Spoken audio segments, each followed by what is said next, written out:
শুভ দুপুর সবাইকে। চলে এসেছি আমাদের লাঞ্চ মেনু নিয়ে। গুগলের মাথায় এখানে আটা লেগে আছে, কারণ ও এখন তাল গুলেছে বসে বসে, তাই তো। তো আমার এখানে অল্প ভাত আছে, দেখো ছোট প্লেটে আজকে আমি নিয়েছি, না হলে আমার বড় থালা দেখলে মনে হয় কি আমি অল্প ভাত নিয়েছি, তো আর একটু ক্লিয়ারিং হয় খাবার। এখানে আছে ঢেঁড়স সিদ্ধ, আর এখানে আছে কালকেরই একটু লাউ চিংড়ি, কালকের এটাই শুধু কালকের আছে। এখানে আছে ইলিশ মাছের মাথা দিয়ে পাঁচমিশালি সবজি, তার ভেতর আছে কুমড়ো, আছে বেগুন, আছে পটল, আর কি আছে, আছে পেঁপে, ক্যাপসিকাম দিয়ে ইলিশ মাছের মাথা দিয়ে করা হয়েছে পাঁচমিশালি সবজি।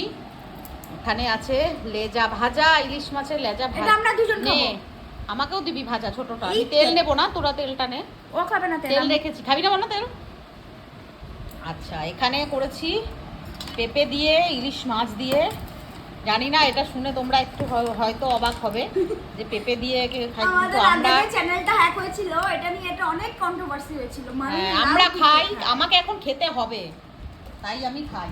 আমি খাই না, আমি নিজেও কখনো খাই না, তবে এখন আমাকে খেতে হবে। সবজিটা সব সর্ষে মরষে সমস্ত কিছু বাদ দিয়ে ওই ইলিশ মাছ দিয়ে একদম পেঁপে দিয়ে সুন্দর, কিন্তু টেস্ট হয়েছে দারুণ। ও তো শুধু ভাতই মনে হচ্ছে খেয়ে নিয়েছে।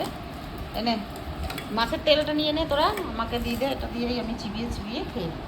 আমি ঝোলের মাছ নেবো না, মাছ দিয়ে। হ্যাঁ, ঝোলের মাছ নেবো না। কেন নিবি না? ভিতরে সবজি দেওয়ার জন্য নষ্ট হয়ে গেল ইলিশ মাছ। খেয়ে তো দেখ।